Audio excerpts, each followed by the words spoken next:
ஏன் உங்க அப்பாவால மட்டும் தான் முடியுமா? நீ புரிஞ்சுக்காமலே பேசிட்டு இருக்க. நான் பாத்துக்கிறேன்னு சொல்லிட்டல, அப்புறம் என்ன ராஜி? பணத்தை பத்திலாம் நீ யோசிக்காத. முதல்ல நம்ம சென்னை ட்ரைனிங்க முடிச்சிடலாம். நாம போன தடவை சென்னைக்கு போன கதைலாம் ஞாபகம் இருக்குல்ல உனக்கு? வீட்டுல எம்பிட்ட பிரச்சனையாச்சுன்னு பார்த்தல. அதெல்லாம் நல்லாவே ஞாபகம் இருக்கு. அந்த மாதிரி எல்லாம் இந்த தடவை நடக்காது. எதுக்காக சென்னை போறோம்னு வீட்டுல சொல்லிட்டே போலாம். அதுக்கு அலோவ் பண்ணுவாங்களா? அதெல்லாம் பண்ணுவாங்க. நம்ம இன்னைக்கு நைட்டு சென்னைக்கு கிளம்பலாம். நான் போலீஸ் ஆகிறதுல என்ன விட நீதான் ஆர்வமா இருக்க போல. ஆமா, பின்ன நம்ம வீட்டுல ஒருத்தி ஐபிஎஸ் ஆனா அது எனக்கு தானே பெருமை. ஆனா எனக்கு கொஞ்சம் பதட்டமாவே இருக்கு. ஒரு பதட்டமும் தேவையில்லை. ஜாலியா சென்னைக்கு போலாம்.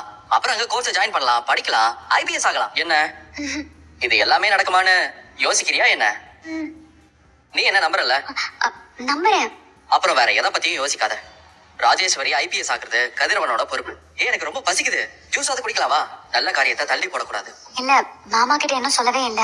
சொல்ல வேண்டியது என் பொறுப்பு. பர்மிஷன் கொடுப்பாரா? அதை வாங்க வேண்டியதும் என் பொறுப்பு தான். நீ கவலைப்படாத. 2 பேரும் காரை குடிக்க போயிருந்தீங்களா? ஆமாப்பா, போனோம். நம்ம பிளம்பர் மாறி போயிருக்காரு. அவரு தான் 2 பேர்த்தையும் பார்த்ததா சொன்னாரு. ஏடா என்ன விஷயமா போயிருந்தீங்க? ராஜி கோச்சிங் கிளாஸ்ல சேர போறாளாம். அத பத்தி விசாரிக்க தான் போயிருக்காங்க.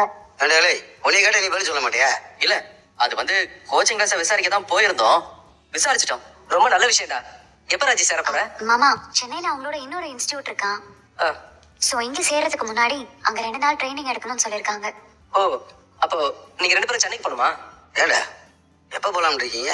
அதான் ஏற்கனவே முடிவு எடுத்திருப்பீங்களே 2 பேரும். சொல்லு மாமா. அது வந்து நாங்க உங்ககிட்ட கேட்டுட்டு இன்னைக்கு நைட்டே கிளம்பலான் இருக்கோம். இன்னைக்கு நைட்டே வா. ஆமாண்ணே.